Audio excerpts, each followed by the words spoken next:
રામ રામ મિત્રો, કેમ છો મિત્રો? મજામાં જશો? ચાલો આપણે જોઈએ 4 દિવસ પહેલાં મગફળીમાં આપણે તલ બાળવા માટે દવા છાંટી હતી, જેનું રિઝલ્ટ કેવું છે.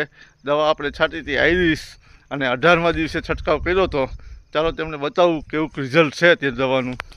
જો મિત્રો, આ રીતે આપણા બધા તલ બળી ગયા છે અને મગફળીમાં ક્યાંક જ્યાં ફુવારો અટક્યો હોય ત્યાં નુકસાન છે, બાકી વાંધો નથી. મગફળીમાં જોઈ શકો. અને આ રીતે બધા તલ બળી ગયા છે.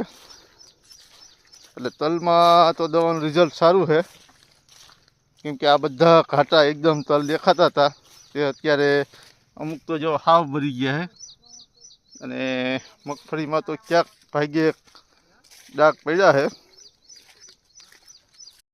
જો મિત્રો, આ પ્રકારનું રિઝલ્ટ છે. અને આ રીતે આપણે દવાનો છંટકાવ કર્યો હતો 18મા દિવસે, અને ચોથા દિવસે બધા તલ બળી ગયા છે. તો ચાલો મિત્રો, મળશું આગળ વિડીયોમાં. ત્યાં સુધી રામ રામ, આવજો.